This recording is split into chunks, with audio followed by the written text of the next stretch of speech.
Welcome back to the CSP Elite Baseball Development Podcast. I'm your host, Eric Cressey, and we are here with another episode of Pinch Hit Friday. Actually, stockpiling some really good content already for this next season of podcasts that should roll out here shortly.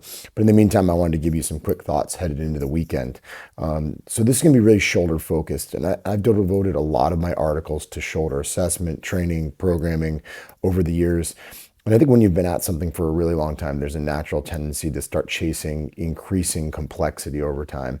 And the more complexity you chase, the more novelty you encounter. And that novelty is what people, keeps them engaged when they specialize in the same joint over an entire career. One thing I think I've done well in this regard is to chase some complexity in my own education, but keep my principles of application simple, in the way that we evaluate and coach athletes.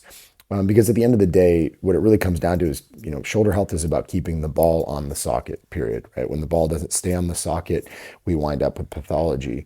And this is speaking specifically to the glenohumeral joint, the ball and socket joint that, everybody comes to recognize as the quote unquote shoulder joint. But in reality, the entire shoulder girdle is going to be, comprised of four different articulations. You have the glenohumeral joint, you have the acromioclavicular joint, you have the sternoclavicular joint, the scapulothoracic joint. So the glenohumeral joint integrates the humerus, the upper arm, with the scapula. The acromioclavicular joint interacts the scapula with the clavicle. The sternoclavicular joint basically takes the sternum, or the center portion of the rib cage, and integrates it with the clavicle. And then the scapulothoracic joint is a much larger joint because it really involves the entire shoulder blade moving on the rib cage.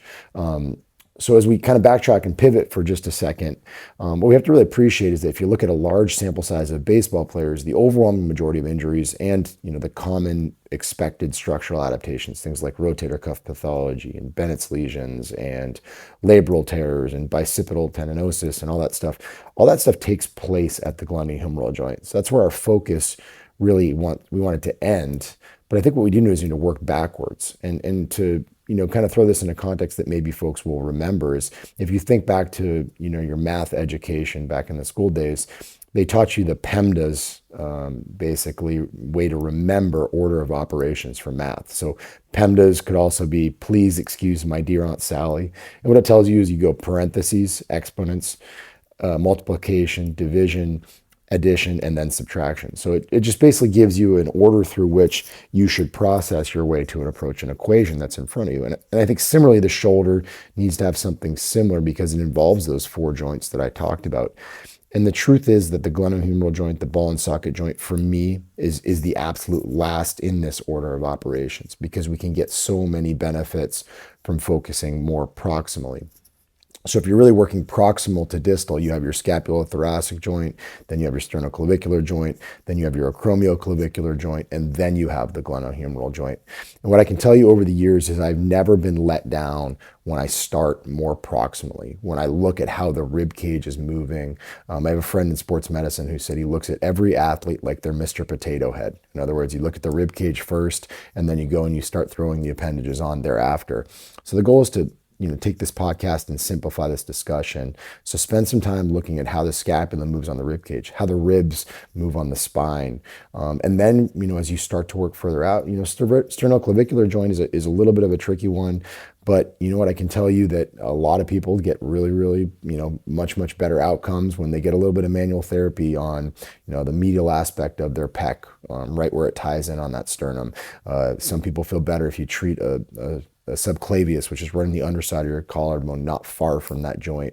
So there are a lot of factors that impact how well, one is able to feel and move. It could be cuff strength, scapular control, ligamentous laxity. It could be previous injury, bony changes, thoracic position, tissue density, core control. There's a host of things to consider. They all matter, and in one way or another, they impact how the ball and the socket interact. So if you're a strength conditioning or rehabilitation specialist, you still need to understand, the common injuries that occur at the shoulder joint. That's incredibly important. You've got to understand the anatomy at all involved joint, and you have to appreciate these population-specific norms, and certainly how to assess to determine whether, the static posture and the movement quality are where they need to be. But I don't think you should ever get away from bringing back these concepts to the idea of order of operations is that ball and socket might be dead last in what you look at. So you're not going to aggressively stretch a glenohumeral joint until you've checked all the boxes further up, because you might get some T-spine mobility and all of a sudden look and find 30 degrees of additional shoulder internal rotation. You might do just a little bit of manual therapy in the right place and get a pretty pronounced change to somebody's symptoms, their shoulder flexion, whatever it may be. So as Einstein once said, if you can't explain it simply, you don't understand it well enough. And, that's the goal of today's podcast. It's also the goal of my resource, Sturdy Shoulder Solutions. If you have not checked it out, this would be a great follow-up, resource for you. We get into, the assessment, the programming, the training, the coaching, all that stuff that relates to the shoulder girdle, both with respect to overhead athletes as well as, more folks in the general population. If you are interested, you can check out www.sturdyshoulders.com. Thanks for listening and have a great weekend. This episode is brought to you by AG1, the most comprehensive NSF certified for sport daily nutritional supplement I've ever tried. With so many stressors in life, it can be difficult to maintain effective nutritional habits and give our bodies the nutrients they need to thrive. As a father of 3 young kids and a co-founder of multiple businesses in multiple states on top of still being an avid exerciser, I know that busy schedules can really take their toll on us. Whether it's poor sleep, exercise or life stressors, environmental factors, or simply not eating enough of the right foods, we can often wind up deficient nutritionally. This is where AG1 can really help. It's a game-changing nutritional insurance policy. They simplify the logistics of getting optimal nutrition on a daily basis by giving you just one thing with all the best things. That's why I use it daily, as do several of my family members, and we recommend it to a lot of our top athletes. One scoop of AG1 contains 75 vitamins, minerals, and whole food sourced ingredients that work together to fill the nutritional gaps in your diet to support energy, focus, digestion, and recovery. And this can all happen for less than $3 per day and without taking multiple products. While most nutritional supplements come to market and stay stagnant, AG1 continues to obsessively improve this one holistic formula based on the latest research, producing over 50 improvements in the last decade alone. They invest in the most absorbable and natural source of each ingredient and go above and beyond in third-party testing to ensure their customers continue to receive the highest quality and best tasting nutrition habit on the planet. Whether you're keto, paleo, vegan, dairy-free, or gluten-free, it'll work for you, and it contains less than 1 gram of sugar per serving. They put 75 ingredients through the rigorous NSF certification test to come up with a safe formula that's trusted by some of the world's top athletes, including many of our own at Cressey Sports Performance. Right now, AG1 is giving our listeners a special offer of 10 free travel packets with their first purchase. Just head to drinkag1.com/Cressey and claim this special offer. These travel packets are perfect for supporting your immune system, energy, and gut health while you're traveling for games, training, or simply on the go.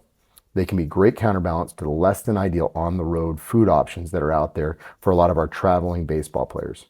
So if you want to bridge the gap between deficient and optimal and give yourself the best chance of getting nutrient diversity, head to drinkag1.com/Cressey to get 10 free travel packets with your first purchase. Again, that's drinkag1.com/Cressey, Cressey. You won't regret it.